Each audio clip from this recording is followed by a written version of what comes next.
Olá, eu sou o Naldo, esse é o meu canal, como seria isso? Seja bem-vindo e não esqueça de deixar um like. E se inscreve no meu canal. O que acontece com o corpo de quem é atingido por um raio? Qual é a chance de alguém ser atingido diretamente por um raio é baixa, menor do que 1 para 1 milhão. O que não é motivo para desconsiderar a causa. Se você estiver em uma área descampada, como na praia, a probabilidade aumenta, de 1 para 1000. O acidente pode ser fatal, uma vez que seu corpo não está preparado para receber tamanha energia. A intensidade típica de um raio é de 30.000 amperes, cerca de 1000 vezes a intensidade de um chuveiro elétrico, diz Osmar Pinto Jr., coordenador do Grupo de Eletricidade Atmosférica do INPE, Instituto Nacional de Pesquisas Espaciais. Além de queimaduras, a corrente pode provocar parada cardíaca e respiratória, e as sequelas podem incluir insuficiência cardíaca, problemas de memória e psicológicos. As consequências de uma lesão por raios dependem de como ele atingiu a vítima e existem 3 possibilidades: diretamente, por meio de um objeto ou quando atinge o solo e depois a vítima. Segundo o levantamento do INPE, 43% das mortes por raios entre 2000 e 2014 aconteceram durante o verão, e 2 a cada 3 mortes ocorreram ao ar livre. Em todos os casos, sempre há possibilidade de queimaduras que podem ser até de 3º grau, segundo Oliveira. A corrente elétrica passa por todo o tecido e gera calor, queimando a pele, afirma Rafael de Oliveira, especialista de tratamento e reabilitação de pacientes graves vítimas de trauma do Hospital Sírio-Libanês. Além disso, é comum ter rompimento nos tímpanos, arritmia cardíaca, parada cardiorrespiratória e o sistema nervoso central pode ser afetado, de acordo com Priscila Big, coordenadora do Departamento de Primeiros Socorros da Cruz Vermelha em São Paulo. A corrente muito forte pode afetar a visão e fazer com que as vítimas desenvolvam catarata, explica Big. Outra consequência são lesões musculares. A descarga elétrica provoca contração e os músculos acabam machucados.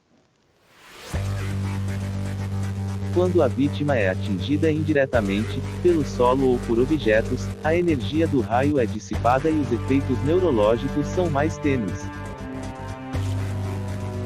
Pode existir perda de consciência, confusão mental, amnésia, cefaleia e fraqueza, diz Oliveira.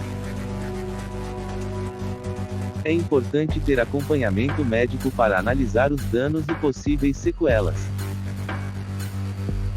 Se o raio cai diretamente na pessoa, é preciso cuidar como uma vítima que bateu a cabeça em um acidente de carro em alta velocidade.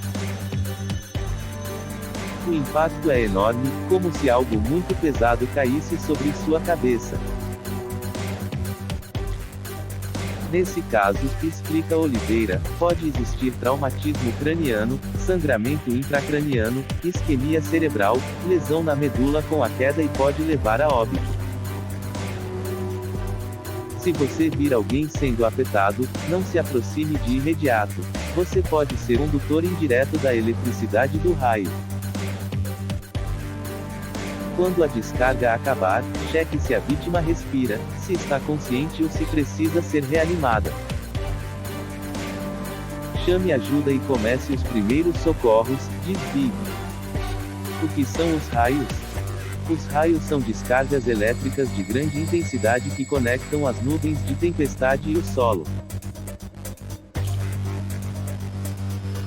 Ou seja, para que eles ocorram, é necessário haver uma nuvem carregada de partículas com carga negativa e geradas pelo choque das partículas de gelo e um solo repleto de partículas com carga positiva. Os acidentes com seres humanos ocorrem quase sempre em locais descampados onde o ponto mais alto do terreno é a pessoa. Raios procuram objetos pontiagudos que estão a menor distância entre o céu e o solo, diz Gerson Julião, físico do grupo Ciência em Show. Também é bom ouvir aquele conselho de mãe e evitar nadar durante a tempestade. Mares, rios e piscinas são ambientes condutores de eletricidade e, caso algum raio caia próximo, a eletricidade é conduzida até o banhista, segundo Daniel Ângelo, físico que também integra o grupo. Não adianta usar um chinelo de borracha para tentar isolar a energia do raio. O material é um excelente isolante de eletricidade, mas funcionaria para evitar choques em nossas casas.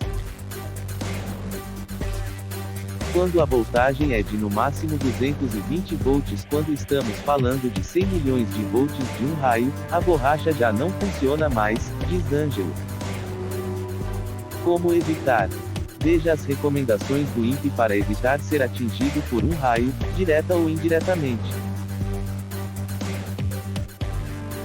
Se estiver sem abrigo e sentir os pelos arrepiados é sinal da proximidade de um raio, ajoelhe-se e curve-se para frente, colocando as mãos nos joelhos e a cabeça entre eles. Se estiver sem abrigo na tempestade, não segure e mantenha distância de objetos metálicos ou longos, como varas de pescar. Metais são condutores e os raios procuram objetos altos para as descargas. Durante a tempestade, fique longe de árvores, cercas de arame e varais metálicos. E saiba que construções como tendas, barracos e celeiros não têm proteção. O ideal é não sair de casa durante tempestades. Se estiver na rua, procure abrigo em carros ou outros veículos metálicos não conversíveis, mas evite ficar encostado na lataria. Casas ou prédios de preferência que possuam proteção contra raios ou abrigos subterrâneos como metrôs ou túneis. Em local protegido, evite usar o telefone com fio ou o celular ligado ao carregador, não toque em equipamentos elétricos ligados à tomada, já que as redes elétricas podem ser atingidas.